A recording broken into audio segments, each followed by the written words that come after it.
You're fired. Leave this company right now. I have an announcement. Everyone should hear this. This company became mine this morning. I purchased every share this morning. No, that's impossible. Everything here answers to me now. Every employee stays. No one pays for your mistakes. I never saw your true worth. You lost a wife before losing this company. He fired her in front of the whole floor while his mother watched in pearls, and his mistress kept her phone raised to film. 9 years, he said. 9 years of carrying you. Pack your desk.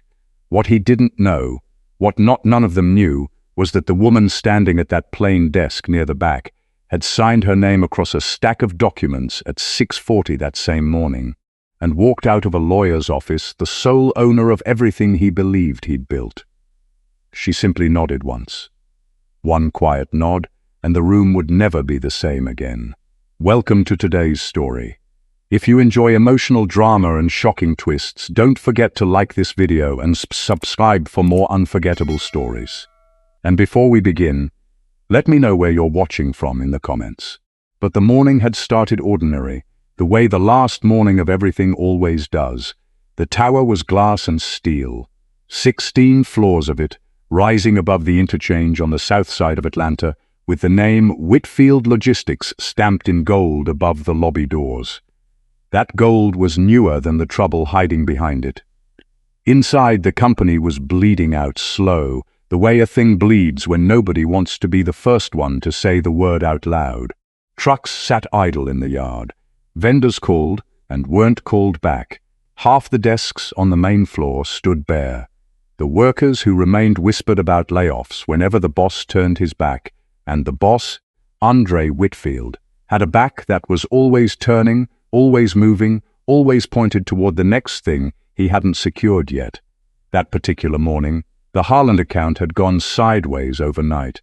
A shipment routed wrong, a buyer furious before sunrise, and by the time the floor filled up at 8, Andre was already walking with his jaw set and his eyes hunting for a place to nail the blame before the day could swallow him whole. He found that place at a plain desk, near the back of the floor. Simone Whitfield had sat at that desk for 9 years, records and manifests, invoices and freight logs, the quiet paperwork that kept the trucks legal and rolling. She was 38 years old, soft in her voice, with careful hands and eyes that took in far more than her mouth ever gave back. A thin chain hung at her throat, and on it rode a brass thimble worn smooth by another woman's fingers a long time ago. Most people at Whitfield Logistics, if they thought of Simone at all, thought of the boss's plain wife who filed things and stayed out of the way. She did not correct that impression. She had stopped trying to correct it years ago. Andre crossed the floor without slowing. Heads lifted, Simone, his voice carried on purpose. The Harland shipment, explain it, out loud. Since the whole floor is going to be cleaning up behind you. She rose from her chair without hurry. The Harland routing was approved above my desk. Andre, I flagged the risk on Tuesday. It's all in the email chain. Don't. He sliced the air with one hand. Don't you hide behind an email. 9 years you've been sitting back here being small, doing the least a person can do, and I carried it because you're my wife. Look where carrying you landed me. The floor went motionless. Not the dramatic freeze of a movie, but the real kind. The one where grown people suddenly find their own shoes fascinating. A dispatcher named Ranatada opened her mouth and then closed it again. Because a paycheck is a heavy thing to risk. The email chain existed. Everyone who worked that account knew the email chain existed, and no one said a word. Near the glass wall of the corner office, Andre's mother, Gloria, stood in a cream coat and pearls. She had treated this building like her own front parlor since the day Andre took over. She did not turn away. She let a thin smile settle on her mouth, the smile of someone who had waited years to be proven right about a daughter-in-law she had never wanted in the family. One step behind Andre's shoulder stood Bianca Cole, the new chief strategy officer brought in 90 days back to reinvent the brand. She had her phone raised, lens aimed, recording for the relaunch reel she would say if anyone dared ask. She was smiling too. Simone looked at the three of them, husband, mother-in-law, a stranger with a phone.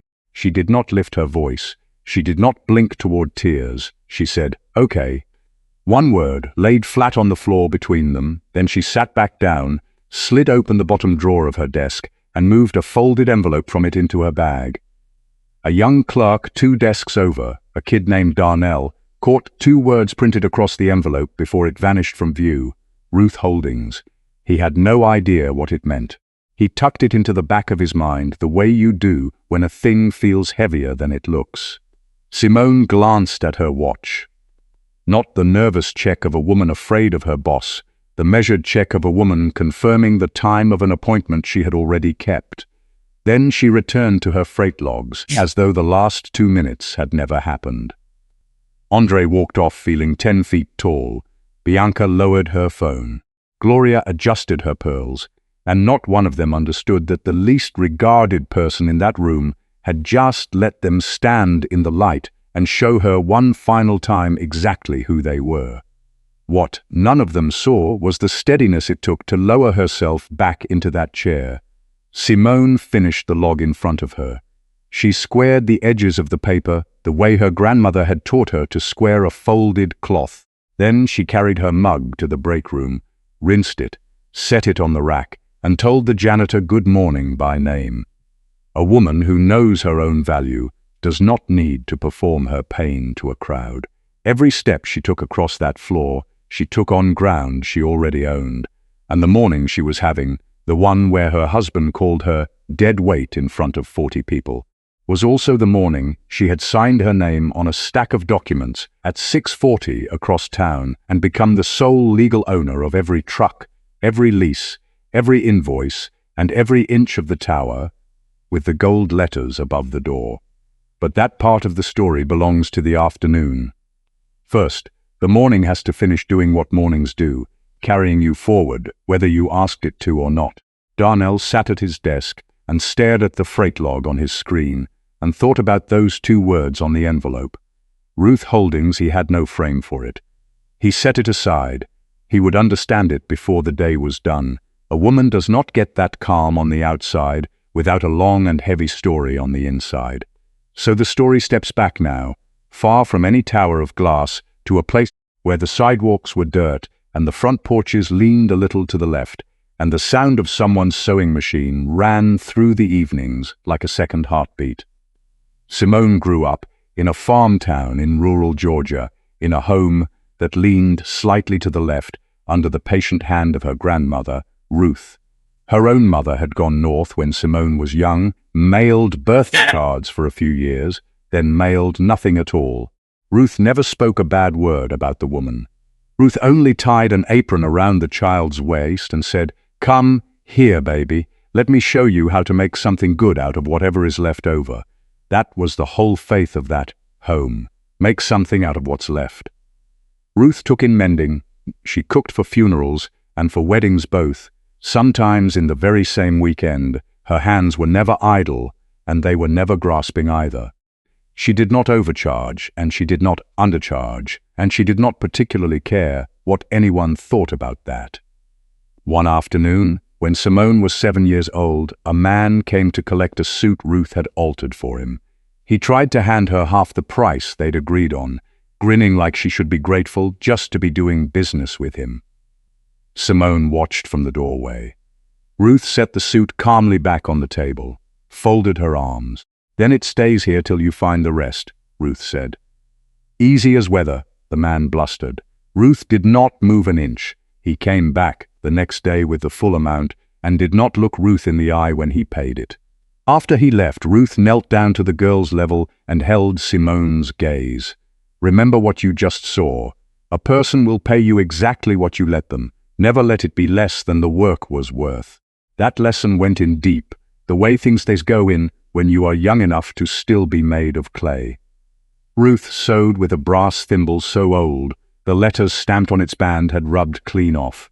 It was ugly and dented, and she used it every single day, pressing it over her finger before she pushed a needle through anything heavy. Simone used to watch it catch the light and wonder what the letters had said before time took them. One winter evening, the wood stove ticking in the dark and the house smelling of pine, and something sweet that had been simmering on the back burner all afternoon, Ruth set down her needle and held out her hand. The little thimble sat in her palm. "This right here saved my hands 10,000 times," Ruth said. "It ain't pretty, it ain't loud. It does the work nobody claps for, and it don't ever break." She pressed it into Simone's palm and folded the girl's fingers shut around it. "You hear me, child? A woman builds her worth with patient hands in the dark, where there's no audience, and no man alive gets to stand over you and set your price." That number was never his to name. Simone was 11 that winter. She did not understand all of it yet, but she put the thimble on a chain that same night and wore it against her collar from that night forward. She never once took it off, not to sleep, not to bathe, not for anybody, not even for the man she would one day marry, who would look at it once and call it quaint and never ask about it again. The years Ruth had were not easy years. The town was the kind of place that chewed up people who reached too far and spit out people who didn't reach far enough, and Ruth walked that knife edge with the precision of someone who had figured out the exact width of the blade. She kept her prices fair and her word perfect, and her hands in motion from first light to last. She asked for help when she needed it, and offered it freely when she didn't, and the community around her never had to guess where she stood on anything. She was not wealthy, she was not famous. She was known in the way that a woman is known when she has spent 40 years doing what she said she would do in a place where everyone is watching and remembers. When she walked into a room, people shifted slightly to make space, not because she demanded it, but because something in them recognized something in her. Without being able to name what it was, Simone absorbed all of it. The way she absorbed the mending and the cooking and the pricing and the not budging and the irons, the starting over on the days when starting over was the only option. She carried Ruth's lessons the way she carried the thimble, close, constant, and never where anyone could easily see it. She left for the city at 20, which Ruth accepted with the quiet of a woman who had expected it and prepared for it without being asked. On the morning Simone's bag was packed and sitting by the door, Ruth put a jar of her pepper relish and a loaf of bread in a cloth sack, pressed it into her granddaughter's hands, and said only this: "You go, you build, and you remember that nobody out there gets to price you. That number belongs to you alone." Simone drove out of that town with the thimble at her throat and Ruth's voice in her chest, and she carried both of them with her into every room she ever entered after that, including, years later, a boardroom in Atlanta where a man would stand in the light and call her dead weight and believe himself to be telling the truth. He was not telling the truth. He was only confessing, as Ruth had always said the proud ones would, exactly how far his own eyes could reach, which was not, it turned out, very far at all. She met Andre Whitfield at a community college fair when they were both 22. He was standing behind a folding table for a small logistics co-op his father ran, handing out flyers with the look of a man who believed in what he was handing out. That was the thing about Andre then. The belief was real. He wasn't performing, he was just hungry and honest about it. She stopped at his table because of something he said to the person in front of her. A genuine answer to a genuine question, with none of the sales gloss that every other booth had lacquered over everything. She noticed. She was always noticing things like that. They talked for 20 minutes and exchanged numbers. 6 months later, they were driving to the same church on Sunday mornings. A year after that, he asked her to marry him in the parking lot of a gas station because he had planned it for a restaurant and gotten the night wrong, and he could not wait one more day. She said yes before he finished the sentence. His father, Walter, was still running the company then. 3 trucks, a warehouse lease south of the city, and a reputation for showing up when he said he would. Walter was a careful man, old-fashioned in ways that were mostly a virtue. He shook hands on contracts and remembered names and called his drivers by their first names and knew their families' names too. Andre had grown up watching him, and the watching had shaped him. When Walter passed, gone quickly, A heart that simply stopped one Tuesday morning. He left the little company to his son.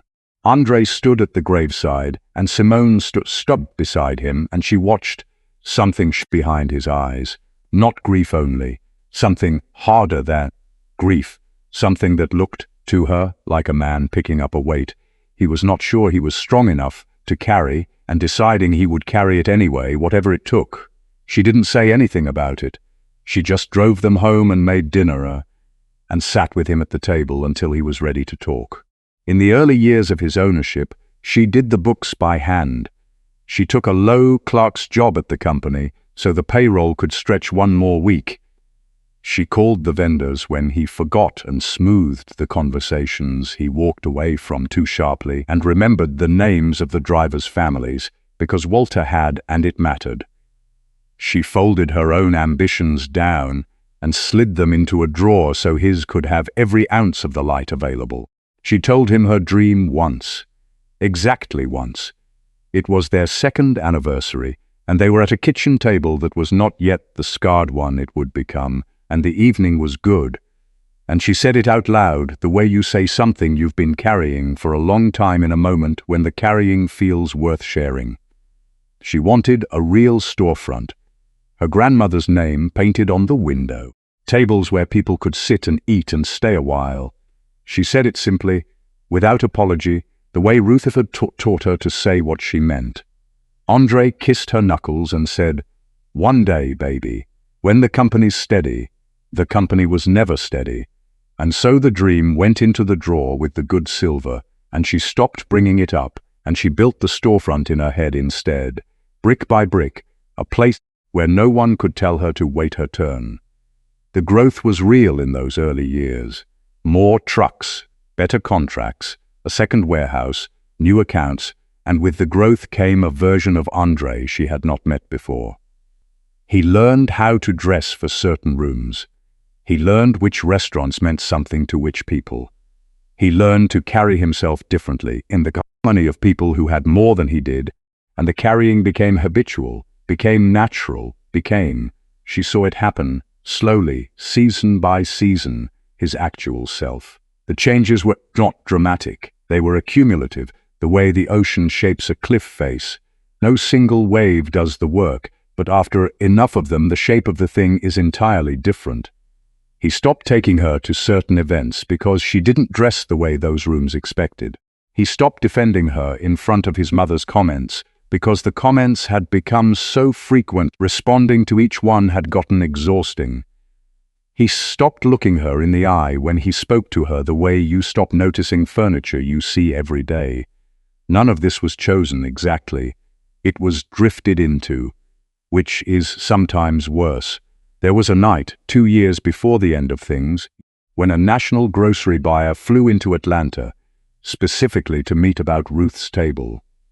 Simone came home that evening lit from the inside, the kind of energy that makes you want to share it with someone, the kind of news that's too large to carry alone.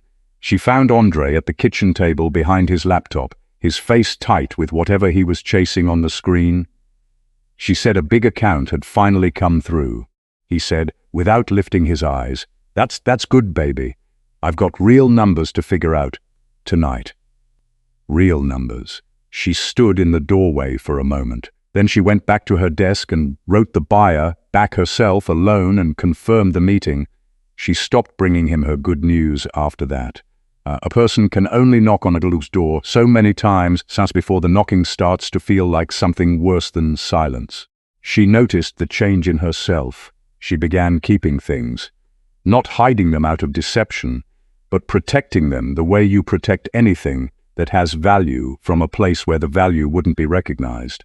The business, the earning, the plans, the steadily growing column of what Ruth's table was becoming, while everyone in the glass tower called it a cute little hobby. She did not do this out of spite. She did it out of care, the same instinct Ruth had taught her with the suit and the man who tried to underpay. You do not lay your worth on a table where no one is capable of reading its value. She kept the thimble at her throat. She kept building, and Andre kept moving through his days, fully convinced he understood everything that mattered in his life, which meant he understood almost nothing at all. It started at the kitchen table on a Saturday morning with her grandmother's recipes and a box of mason jars. The pepper relish Ruth had made her whole life, the one Simone had grown up eating on everything, the one that people at church asked about every single time, a honey and clove spread that made people close their eyes on the first taste because it was that kind of self, the kind that didn't announce itself but arrived quietly and stayed. A cornbread mix tied in cloth sacks with a hand-stitched label that said the ingredients and nothing more. She started selling at a church market on the south side. Then 2 markets. Then she carried a crate into a corner store run by an old man named Mr. Pute, who put 6 jars by the register on a Friday. By Monday morning, he was calling her. "Baby, whatever this is," he said, "folks are coming back in for it before they've finished the first one. Can you bring me 40 more by the end of the week?" She brought him 40. He asked for 80.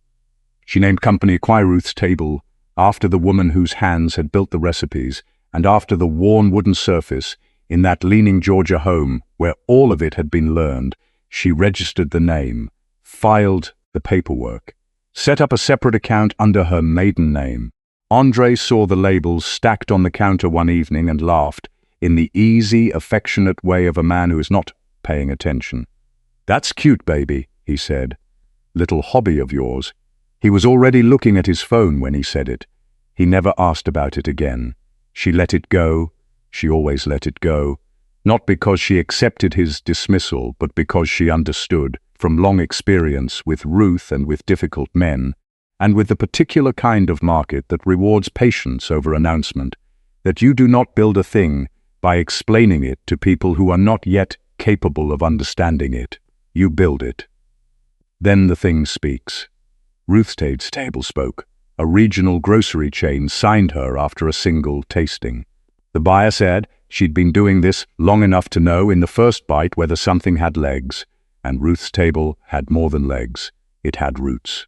A specialty distributor drove 2 hours to sit at her kitchen table and left with a contract and 4 cases of pepper relish and a look on his face that she recognized as the look of a person who has just found something they didn't know they were looking for. She hired her first 2 employees, a woman from her church named Beverly, who had worked in commercial food prep for 15 years, and Beverly's cousin Terrence, who knew industrial kitchen equipment and could fix anything with a wrench and patience. Then she hired 8 more.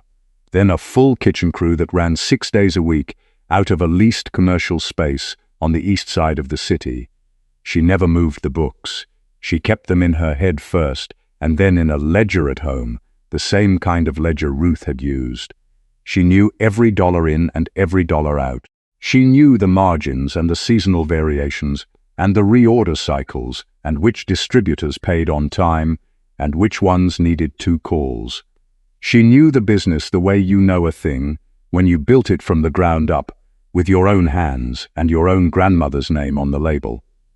By the end of the 5th year, Ruth's table products were on shelves in 3 states. By the end of the 7th, in 5. By the morning this story returns to itself, that particular Tuesday in Atlanta when the gold letters on the tower were catching the early light. 1 strong year of Ruth's table earned enough to carry an ordinary family's mortgage for a decade and still leave plenty in the ground to plant again. Simone never announced a dollar of it. Not to her nieces, whom she put through school, without making a production of it. Not to the kitchen crew who ran the operations 6 days a week. Not to anyone in the glass tower who watched her arrive every morning with the same bag and the same quiet expression, and never thought to wonder where she went. On Tuesday mornings before 8. She kept the business registered under her maiden name. In a holding company she had named Ruth Holdings, after the woman Hans had taught her what her hands were worth. The name sat in filing cabinets and legal records and nowhere visible, because Simone understood, the way her grandmother had understood, that the best work is done in the hours nobody witnesses, and she fed what she earned back into the work and back into people. She covered full tuition for 2 of her nieces. She kept Ruth's leaning home In Georgia standing, new roof, straightened porch, the wood stove still working after all these years. She gave her dispatcher Ranatada an interest-free loan when a family emergency hit and said nothing about it to anyone and asked for nothing back except the same quality of work, which was already excellent. She had looked on, not season after season, as the man who had once been honest and hungry at 22 slowly came to believe, genuinely, fully, without any malice, that he had built the entire world with his own 2 hands. He had not built it alone. He had never built it alone. The woman who filled his coffee cup in the morning and straightened the freight logs he left, crooked and flagged the routing errors before they became disasters, and kept the payroll balanced in the thin years, was not a fixture. She was half of it. She had always been half of it. He did not see that. He had stopped seeing it so long ago that the not seeing had become its own kind of fact, as solid as any wall in the building. Simone saw it. She had seen it for a long time. She had also seen something else, something she filed away carefully in the part of her mind that was always doing the accounting no ledger keeps. One piece of Ruth's Tables holdings, liquidated quietly, would generate enough cash to buy a distressed, debt-buried logistics company for less than Andre had once paid for his car. She had not needed that fact yet. She had filed it away the way her grandmother had filed things, in the quiet back of the drawer, where they would still be there when the time came to use them. The time was coming. Whitfield Logistics had been dying for 2 full years by the time anyone in the building was willing to say the word, not Andre. Andre could not force the word past his teeth. His father's name rode above the door in gold. The company was not merely a business to him. It was a proof of something, a statement to Walter that the work had been worth it, that the son had honored what the father left behind. To Andre, failure was not a spreadsheet problem. It was a grown man standing at his father's grave with empty hands and nothing to show. That fear did something ugly to him over time. It made him loud where he had once been steady, grasping where he had once been sure. He started making decisions that looked decisive and weren't, announcing directions that changed when the quarter turned. The drivers noticed, the schedulers noticed, the dispatcher Ranatada noticed. They kept their heads down and their paychecks in view and said nothing, because that is what people do when the thing they depend on is held together with the boss's pride. Then Bianca Cole arrived. She walked in 90 days before this story's morning, with a slide deck and a warm laugh and a story about money, a rescue fund, she called it, private backers ready to pour fresh capital into the company if Andre was willing to modernize, streamline, and show them he meant business. She had the posture of someone who had always sat in important rooms and found them comfortable. She had the kind of professional warmth that makes a person feel they've been recognized by someone worth being recognized by. Andre believed her immediately, which was what she was counting on. The rescue fund did not exist. It had never existed. Bianca Cole was a specialist, practiced, patient, and very good at what she did. She found companies that were already going under, identified the man in charge, got close enough to earn his trust, and then systematically extracted what was worth extracting: the client lists, the freight contracts, the warehouse leases, the relationships that had taken years to build. These she transferred into a rival operation that paid her a percentage of what they were worth. She had done it before, she had done it several times. Andre was not the first. He was only the loneliest, and lonely, she had learned, is the easiest lock there is. She was patient about it. She never pushed. She attended every meeting and asked the right questions and stayed late when he stayed late, and in the privacy of his office with the blinds half drawn, began saying the things she had been building toward for weeks. You keep bleeding money on loyalty, Andre. Payroll full of people from your father's era who can't keep pace. The backers need to see you make hard calls. Show them a leaner operation and the check clears. She let it land. Then she softened it. You're the only one in this building who sees the whole board. You always were, he believed her. He believed her because she said out loud the flattering thing he most wanted to be true. The listening turned to something warmer, and the warmer thing turned into something neither of them bothered to hide anymore. Here is the part that sits wrong in the stomach. Bianca was not a cartoon. She had come up watching her own mother worked to the bone by a company that laid the woman off the week before her pension was set to vest. Somewhere on that road, Bianca had decided she would never be the one left holding the bag. She would be the one holding the knife. It didn't make what she did right, it only made it human. And human is worse, because human is the kind of harm that shakes your hand and remembers your birthday. Gloria Whitfield saw it and blessed it without ever moving her lips. At a Sunday dinner 3 months before this story's morning, she set her fork down and told her son plainly that Simone had always been beneath this family. "You built something," she said, "and you deserve a woman who looks like it, too." Gloria had never wanted Simone in the family, the farm girl, the clerk's daughter, the woman who wore a dented thimble on a chain and called it an heirloom. Bianca had a title, a tailored coat, a way of dropping the right names at the right tables. To Gloria, that was what a Whitfield wife should look like. Status was the only god the woman had ever truly served, and she would have laid a great deal on that altar. Once, and only once, Simone tried to warn him.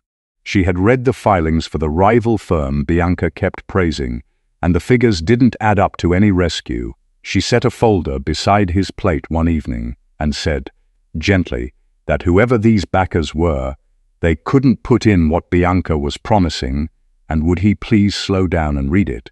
He looked at the folder, the way a person looks at something handed to them by someone they have stopped taking seriously. "You do invoices," he said. "Let the strategist do strategy." He never opened the folder. That was the last time Simone offered that man the truth for free. She took the folder back to her desk, filed it behind the others, and sat for a long moment with her hands flat on the surface and her eyes on the window and the freight yard below, where the trucks were sitting quiet again. She had done what she could do. What happened next was no longer hers to prevent. Simone learned the truth the way most wives I learn it, in jagged little pieces, over time, each one smaller and more certain than the last, a hotel receipt forgotten in a coat pocket. A message glowing on a phone left face up on the counter, 3 words that did not belong to a marriage, a perfume riding home on his collar at midnight that was not hers, the way he angled himself away from her in crowded rooms, the way he had stopped asking, in any real sense, how her day had been. She did not scream. She did not confront him at the door with the evidence spread on the kitchen table. She sat at her grandmother's table, the same scarred wood she had grown up eating at, brought north when Ruth's house was restored, and she turned the worn thimble slowly between her fingers, and she felt the thing in her chest go from hot to cold to a stillness with no bottom to it. They still shared a bed in those months, back to back, a canyon of cold sheets between them. He mistook her silence for peace. He mistook her stillness for contentment, because he had never looked closely enough to understand the difference between a woman who was at rest and a woman who had simply run out of things she was willing to say to someone who had run out of ears to hear her. She lay awake at night doing the kind of accounting no ledger keeps. 9 years of dimmed lights and swallowed news and good evenings spent across a table from a man who was present in body and absent in every way that mattered. The grocery buyer she hadn't told him about.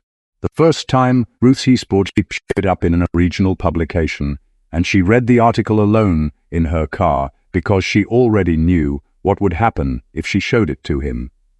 The folder she had set beside his plate, which he had not opened. The dream of the storefront that had lived now only in her head, brick by brick, in the space where hope goes when it has nowhere else to go. She lay there and felt the shape of it, and then the thing shifted. It was a Wednesday night in winter. She had worked late at the commercial kitchen, catching up on a production run, and she drove home tired in a way that went past the body. Around 10 o'clock she felt something wrong in a way she had not felt before. A pain that started in her abdomen and spread, sharp and unmistakable, the kind of pain that tells you, before your mind catches up, that this is not the kind of thing you wait out. She called Andre. The phone rang through to voicemail. She called again. Voicemail. A third time, and then she understood she was not going to reach him. She drove herself to the county hospital on the south side of the city.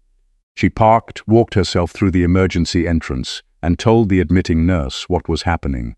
The tests took 3 hours. The treatment took the rest of the night. She sat in a curtained bay under fluorescent lights and listened to the hospital move around her, the wheeling carts, the murmured conversations, the PA system calling codes, and she thought about the fact that she had just spent the hardest night of her adult life in a room the size of a coat closet, while her husband did not answer his phone. He came home in the early morning hours. She heard the garage door. She heard his keys on the counter. He walked past the bedroom, paused, walked back, and found her awake in the dark. "You're still up? I wasn't feeling well," she said. "I'm all right now."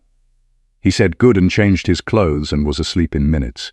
She lay awake until the light changed. She did not tell him what had happened, not that night, not the next day, not ever. She folded that night down and slid it into the drawer with everything else she had buried without a marker. The career she had folded away, the storefront she had stopped asking for, the good news she had stopped sharing, the 1,000 small moments of being unseen that had accumulated into this.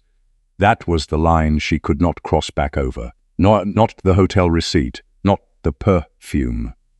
This, being unreachable when she needed him for nothing that mattered, while she sat alone in a curtained bay and waited. In the weeks that followed, she went numb.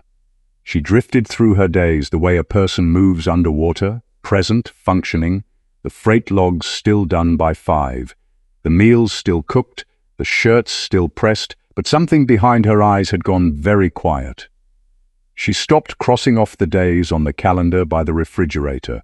Time had gone shapeless. She was working while she bled, the way Ruth had taught her, the terrible skill that old pain teaches you, that new pain never can.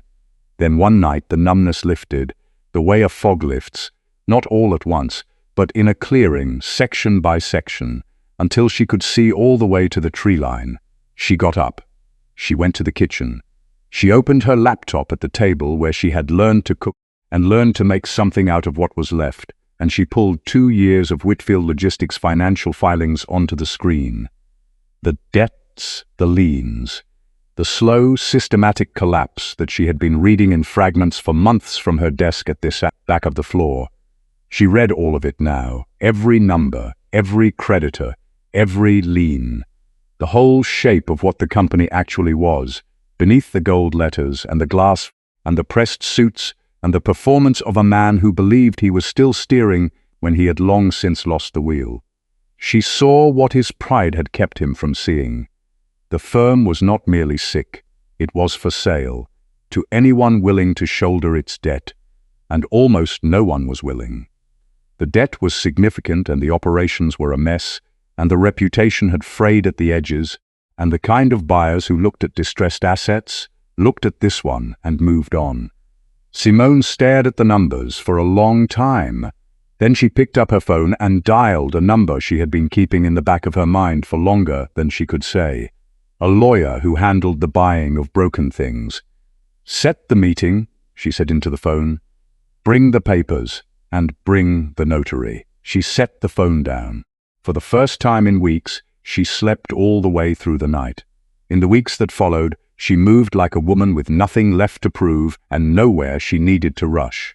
She met the lawyer at dawn before work, a man named Calloway, who had spent 30 years doing exactly what his letterhead said he did, acquiring distressed assets on behalf of clients who wanted results and not attention.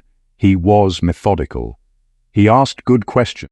He did not waste time. She read every line of every document herself. This was not something she delegated. She had grown up watching Ruth read every contract twice before picking up a pen, and she had carried that habit into her freight work and into Ruth's table and into every negotiation she had ever sat across from. A signature was a weight. You carried it forward from the moment you placed it on the page. You should know what you were choosing to carry. The deal was structured around the debt. Whitfield Logistics obligations, creditors, back-owed vendor payments, liens on the warehouse leases, and the truck fleet had accumulated to a figure that deterred most buyers and attracted almost none. To Simone, that figure was different. She had been reading those numbers for years from her desk at the back of the floor. She understood what the assets were worth underneath the debt, and she understood the gap between what the company had cost itself and what a person with clean capital and operational knowledge could do with the bones of the thing. She freed up the cash by selling one piece of Ruth's Tables Holdings, a distribution contract in the mid-Atlantic that had been profitable but peripheral. She did not flinch at the number. She had always known that what a thing costs and what a thing is worth are two entirely different numbers, and she had always been better than most at telling them apart. She told no one. Not her nieces, not Beverly and Terence at the kitchen, not Ranatada at the dispatcher's station, not one soul in the glass tower. The plan lived in a single place, behind the calm face she carried to work each morning. She had been perfecting that face for 9 years. It held. The paperwork moved through banks and lawyers and a distressed asset court over the following weeks. Andre never noticed, not the attorney calls she took in her car before sunrise, not the notarized pages filed in a leather folder under the seat, not the single afternoon when she left the office an hour early to sign an interim agreement. He had stopped watching what she did. He had been watching only Bianca and himself for months. He read the calm in his wife as defeat. He read her silence as surrender laid at his feet.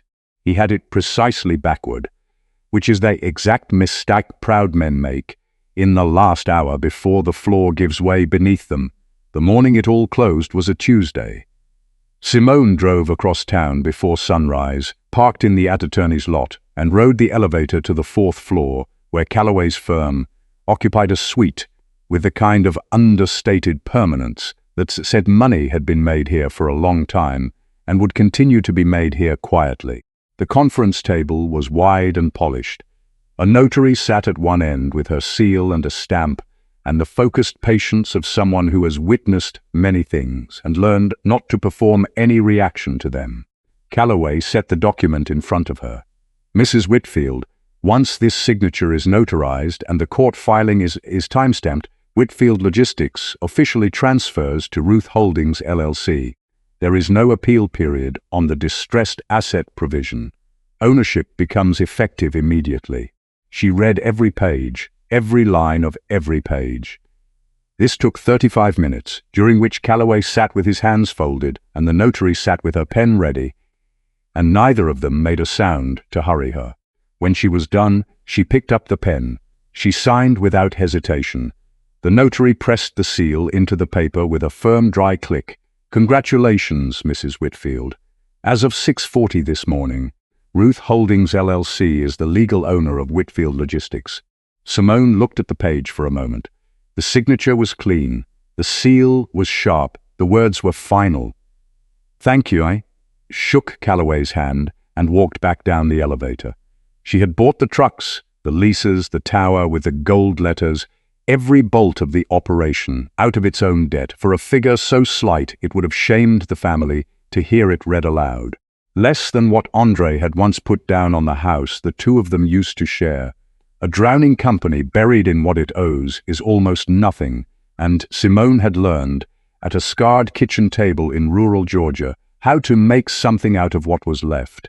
She drove to work. She parked in the same spot she always used. She carried the same bag in through the same lobby door. She nodded to the security guard, whose name she knew and whose mother she had asked about last Thursday. She rode the elevator to the 12th floor and sat down at her plain desk near the back and opened the freight log to the page she'd left off on. At 7:53, Andre walked in from a meeting across town looking pressed and purposeful, and he did not notice that his wife had bought his company before sunrise. He noticed that the Harland problem was still sitting on his desk.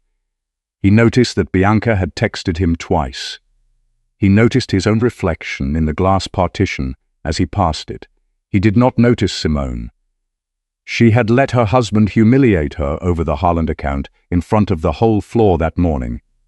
She had sat at her desk and returned to her freight log and carried the knowledge of what she had done like a stone in a closed fist, smooth, solid hers. There was one more room she needed the man to walk into entirely on his own. That room opened at 3 o'clock. She had all the time in the world to wait. The email went out at 2:15, all hands, boardroom, 3 p.m. Attendance mandatory. The floor absorbed the message with the low collective tension of people who have been waiting for a bad thing and now feel it arriving. The desks went quieter. The conversations that had been running in the corners of the room dried up. A driver who had been in the building for 11 years looked at his phone, looked at the ceiling, and went back to staring at his screen. Simone read the email. She looked at her watch.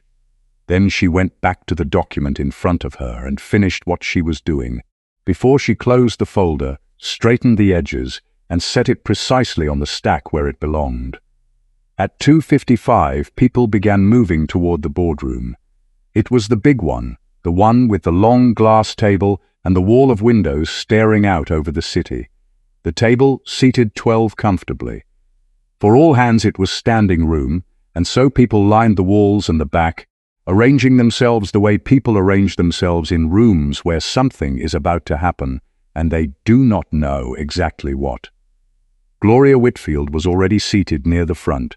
She had come in quietly sometime in the past hour, and taken a chair with the ease of a woman who had long ago decided that this building was hers by extension. She sat with her hands folded on the table, pearls and cream coat, chin slightly lifted. Bianca Cole stood at the right-hand side of the room, positioned near the projector screen, where the slides waited. She had her phone in her hand, not raised yet, but ready. She wore the expression of someone who had prepared extensively for a meeting and expected it to go exactly as planned. Andre came in from the far door and moved to the head of the table with the energy of a man who had been building toward this moment all day. He liked to begin before a room had fully settled. It gave him the feeling of forward motion, of being ahead of things. Workers continued to file in, the schedulers, the dispatchers, the drivers who had been called in from the yard. Darnell came in and found a space near the back wall and kept his eyes moving. An older driver named Monroe took up a position near the window. Ranatada, the dispatcher, stood close to the door with her arms folded. Simone came in last. She stopped near the door at the back of the room. Her bag was on her shoulder. Her expression was neutral. One hand rested at her collar, fingers light on the brass thimble beneath her blouse, a touch so familiar it was not a gesture but a reflex, the way a person's hand finds a steady surface when the floor begins to tilt. Andre did not wait for the room to settle. He never did. Before we talk about the future, he said, we have to be honest about the past. His voice carried to every corner of the room without effort. He had always had that, the projection of a man certain he was worth listening to. Some people have been carried here out of pure loyalty. That ends today. His eyes moved across the room the way they did when he was looking for something specific, and they landed, as she had known they would, on his wife. Simone. He held the eye contact. 9 years is plenty. You have been invisible at this company since my father's time, and I cannot build something new while I am dragging the old dead weight behind me. The room went rigid, not dramatic, not the gasp of a movie. The real kind of stillness, the kind where every person in the room has understood what is happening and has made an instantaneous private calculation about the cost of responding to it. Monroe closed his eyes. Darnell stared at the carpet. Ranatada's jaw tightened and stayed tight. Pack your desk, Andre said. You are done here. Bianca raised her phone. The lens found Simone across the length of the room. Gloria's thin smile became something close to satisfaction. Simone did not move toward the door. She looked at her husband for a moment with an expression that gave nothing away, not anger, not hurt, not the performance of either. Then she gave the single slight nod she had given that morning, the nod of a person confirming a fact she already held, and then, in a voice so quiet and so even that every person in the room instinctively leaned toward it, she said, "Are you finished, Andre?" He blinked. "Excuse me? I asked whether you were finished." She was already moving, unhurried, straight through the center of the room. People made space without being asked to. She set her bag on the long glass table with the soft certainty of someone setting something down in a place they own. She drew out a folder. "Because I have an announcement of my own, and it concerns every single person standing in this room. Simone." His voice changed register from authority to warning.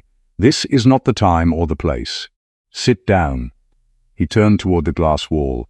"Someone call legal right now." Nobody moved. The silence stretched for 1 beat, 2, 3. A woman in a grey suit stepped forward from near the door, where she had been standing since the meeting began, quietly against the wall, unobtrusive in the way of people who have no need to be noticed until they do. She carried a leather portfolio under her arm, and she spoke in the dry, precise voice of someone who had been in many rooms like this and found none of them intimidating.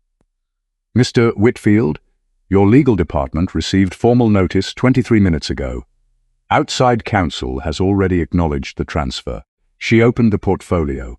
"I am counsel for the new ownership." A second person stepped in beside her, a man with a notary seal and a stamp. Andre stared at them. "What transfer?" His voice had dropped. The room felt it drop. The woman in grey looked at Simone. Simone opened the folder.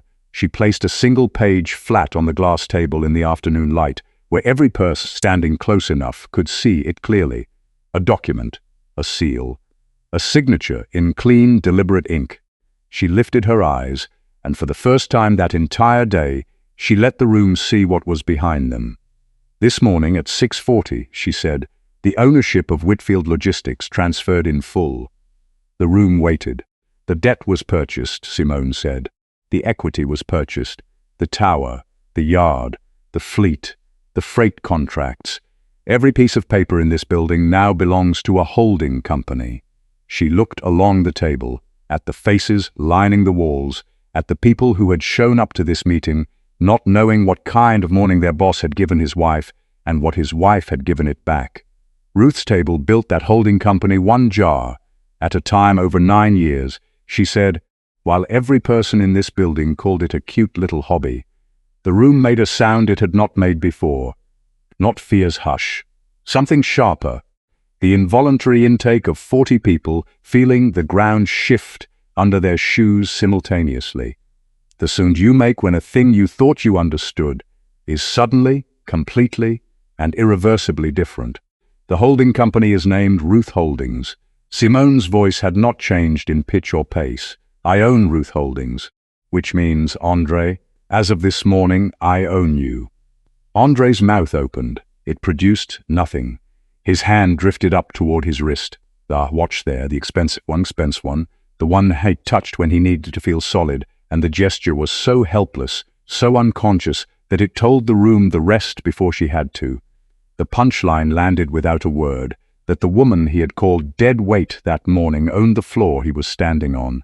"This is," he tried. "You couldn't. There's no way you had the..." He gestured at the document on the table. He did not touch it. He already knew what it said. You could see the knowing move across his face like weather, the slow front of it bringing cold. He turned to the wall of workers. He forced something like his old confidence back into his throat. "Nobody is going anywhere," he said. "We're going to straighten this out," and the room did not move for him. The drivers studied their boots. The schedulers looked at Simone. Darnell looked at Simone. Monroe looked at Simone. The only motion in the boardroom was Bianca's heels, already stepping backward, one step and then another, angling toward the side door with the unhurried efficiency of a person who has assessed the situation and knows exactly where they need to be next.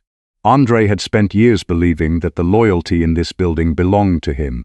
He learned the shape of that particular mistake in a single breath. Bianca.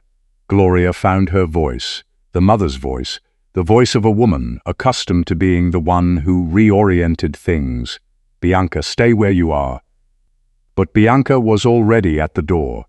She looked at Gloria once, the expression of a person closing a chapter of a book they have finished reading, and she pushed through. Gloria turned back to Simone. "Simone, sweetheart." Her voice arrived calibrated, warm, almost conciliatory. The voice she used at church with people she needed something from. "Surely we can sit down and discuss this as a family." "We are not a family, Gloria." It was the gentlest thing said in the room all day, which made it the cruelest.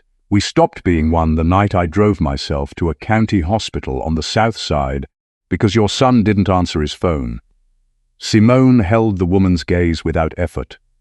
"I spent the night alone in an emergency room. He came home and didn't notice I'd been gone. I told him I wasn't feeling well. He said good and went to sleep." She let that sit for exactly 1 moment. "So let us not pretend Fumther is a family at this table worth protecting, because I already know what that protection has cost." Andre's face changed, not toward anger, towards something worse, the slow, progressive horror of a man doing arithmetic he has never done before and arriving at a sum that will not let him go. He looked at his wife the way you look at something you have been carrying in your peripheral vision for a long time without ever turning to face it directly, and the turning was devastating. "You could have told me," he said, barely audible, "about that night. You could have." "I did tell you," Simone said. "For 9 years, in every language I had. You called all of it small." She closed the folder. She turned to the wall of workers, the drivers and clerks and schedulers, who had done nothing but come in and do their jobs in a building they had no power over. "Your positions are safe. The trucks roll Monday. The vendors get paid this week. Nobody along these walls loses their living over what one man and I could not fix between ourselves." The room breathed. "You have 30 days, she said, looking at Andre one last time, "to clear your father's office." A pause. "I'm keeping his name on the building. He earned it." Another pause, quieter. "You never did." A sound started near the back of the room. Darnell, the young clerk, who had caught 2 words on an envelope that morning and filed them in the back of his mind, began to clap, softly at first, the sound of one person in a large room doing a small thing. Monroe joined him from the window, his large hands coming together in slow, deliberate applause. Then Ranatada, then a woman at the far end who had been with the company since Walter's time, then 3 more, then a dozen, then everyone along the walls who had a paycheck to protect and a conscience that had been holding its breath all day. It was not a triumphant roar. It was the low, uneven, earnest sound of ordinary people watching something that had been wrong for a long time finally come right, and not quite knowing how to be loud about it, so they were quiet about it instead. That sound, that particular sound, was the thing that broke something in Andre that no contract ever could have. He did not move. He did not speak. Simone did not smile. She lifted her bag from the glass table and walked the length of the boardroom toward the door, past the woman who had once been her mother-in-law, who had no words left, past the man she had married in a little country church when both of them owned nothing but nerve. At the threshold she paused, not for effect, not for the room. Her fingers had found the thimble at her collar the way they always did. Out of pure habit, without thought, the way her grandmother's hand had always found it in the same motion 1,000 times before. She held it for one breath. Then she stepped through. The door eased shut behind her. The click it made was the gentlest sound in the room. The world loves a clean ending. The wicked topple in a tidy row, and the good float off, untouched into the light. Real life does not tie the bow that neat, and this story will not pretend otherwise. Bianca Cole did not topple, not really. While Andre stood frozen at the head of the table, she was already 2 floors down, phone pressed to her ear, talking to the person she always called when a job was closing. She had spent 3 months quietly transferring Whitfield's most valuable relationships, the top-tier client contacts, the most lucrative freight contracts, the preferred carrier agreements, into the system of a rival firm that paid her a percentage of everything she brought in. That work had cleared before Simone's ownership closed. By the time any lawyer came looking, Bianca had a fresh title at the rival company, a signing bonus in the bank, and a lease on an apartment 2 states away. She took one last account on her way out the door, the biggest one still standing, the one that might have made the first year easy. Simone would spend 18 hard months reclaiming the ground Bianca had stripped. The outsider, who filmed a woman's humiliation for a relaunch reel, never once sat in a courtroom for any of it.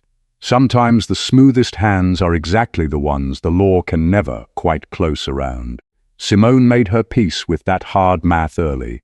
She had learned, long before this day, that you cannot build your own healing on top of another person's punishment, or the healing never comes at all. Andre fell the hardest, but not into ruin, into something slower and longer than ruin. He kept a modest settlement, enough to land on his feet, because Simone was not built to leave a man in the street even after he had plainly earned the gutter. But the name he had tied his entire soul to belonged to her now. The father he had spent his adult life trying to satisfy from beyond the grave kept his name on that gold sign because she willed it there, not because the son had saved a thing. He moved into a rented apartment across town and took a position at another firm, answering to people younger than himself. Every morning on the highway he passed freight trucks and had to wonder whether they were hers. He reached for Bianca twice in the weeks after. The first time she was polite and brief. The second time the number no longer accepted his calls. Whatever he had told himself they were to each other, she had always known it was only a job. The job was done.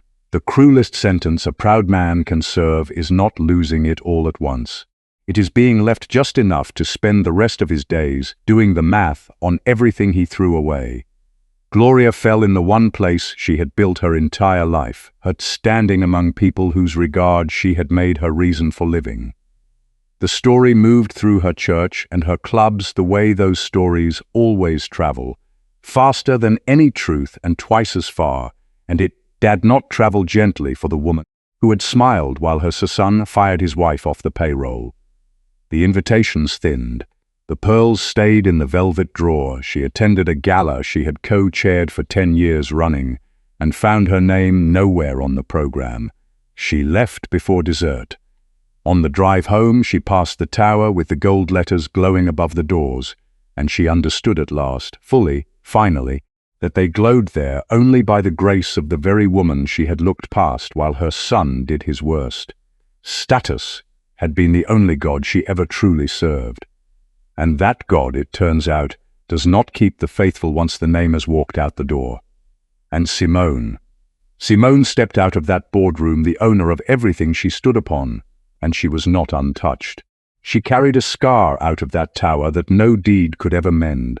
A marriage she had once fought hard for, ended by her own honest hand.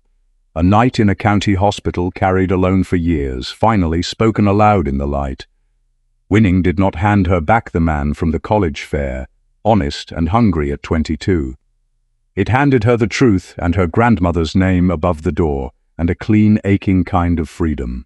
That is what a real victory looks like, held in 2 hands. It always costs something. Ruth T. Abel moved its offices into the gold-lettered tower, filling the bare desks with people who made honest things. The freight that had sat idle in the yard rolled out full again every morning.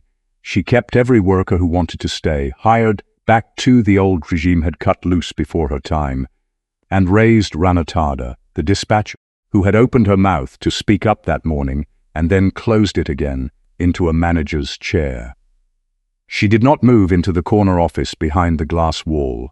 She handed it to her operations team and kept a plain desk near a window on the 12th floor, because plain desks had always suited her, and because from there she could keep the loaded trucks in view. Some evenings she stayed late, not from worry, but from the love of the work itself. The same love her grandmother had carried for a straight seam and an honest price, a love that had nothing to do with being watched and everything to do with the work being what it was. Some months later, on a slow Sunday, she drove down to the farm town in Georgia. The leaning home was standing still, the roof solid, the porch straightened, the wood stove working the way it always had. She spread a new label across the old kitchen table, the scarred one, the one that had held 40 years of her grandmother's work and her own. A pot simmered on the stove. The thimble rode warm at her collar. She sat there for a long while, turning it slowly between her fingers the way she always did when she needed to think, or when she needed to remember, or when the day had been the kind of day that asks something of you and she needed to feel sure she had given the right thing. She heard her grandmother's voice as clearly as she always did in that kitchen, not a haunting, just a memory that had worn itself into the walls from so many years of living. A woman builds her worth with patient hands in the dark where there's no audience, and no man alive gets to stand over you and set your price. She understood it now in a way she hadn't at 11. The thimble was never about being protected from the needle. It was about being able to push through what was hard without tearing what you were made of. A quiet woman is not an empty house. She is a home with the deed held close to her chest and the lights burning bright in rooms you were never once invited to enter. If Simone's story moved something loose in you today, share it with someone who needs the reminder that their worth was never other people's to set. Leave a word in the comments. One word, seen. I'll be reading them. Take care of your patient hands. I'll meet you in the next story.